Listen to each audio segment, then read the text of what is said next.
Hi, I'm Dan Mandis with WOWO News, and a WOWO.com exclusive. Here we are in front of the Allen County Courthouse with well over 1,000 very angry Americans. You've heard about the Tea Parties all across the country. Now it's Fort Wayne's turn.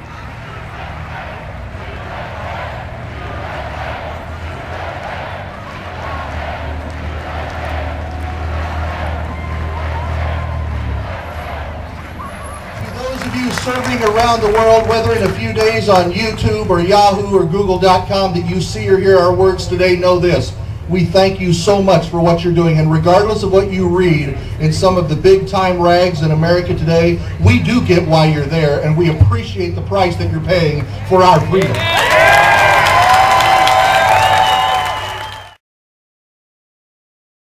I'd like to see some real change in the government, and change meaning smaller, not bigger, and it's a better future for my children. Because I'm tired of the government just being shoved down our throat from Washington and from the states, spending our money without any consideration for our desires and needs. We are here just making ourselves heard, that we are sick and tired of the excess spending in Congress, and that our generations to come cannot support it, and we want them to know that we're not just sitting back passively letting it happen. I'll tell you something. It doesn't bother me if Barack Obama's in office or not.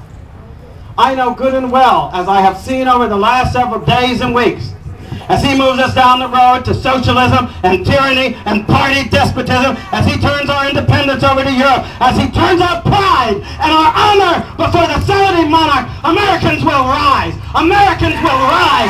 Americans will rise. We will not stand that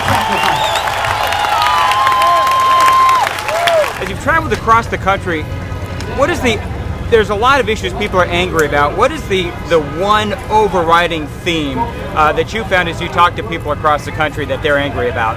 I think they're most angry about the assault on our liberty. It's interesting that insofar as it's talked about by some pundits and all, they think it's about money, and that's a lie. The people are now concerned that our freedom and the economic system, the political system that supports it, is being destroyed, and that we are turning into a country where we are no longer the people who control the government, but a people controlled by the government, and I think they realize that's the end of the United States. And where do people go from here? Their signs are going to be put away, they're going to go home. What do people do after today?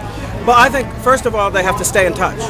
We have a lot of ways of doing that these days, social networking and other things. I think the organizers here are going to be mindful of the need to organize that so that people be aware there's a place to gather, there's a place where you can come and talk to like-minded people, exchange views and exchange ideas, exchange events, and start to get a feel for what's going on and what you can do about it. I think they also plan to have other gatherings like this that will be aimed at drawing more people in, because every person is the seed. And that is the seed of a group of other people that they can lead back to real citizenship. And that's what I think will happen. And that's going to put a wrap on the Fort Wayne Tea Party here at the Allen County Courthouse. The basic overriding message: people are angry and they want some justice. They feel like the government is spending way too much money and that we cannot sustain it over the long term. Congressional elections in 2010, that's when everyone is looking forward to possibly making even more change. With a WOWO.com exclusive, I'm Dan Mandis.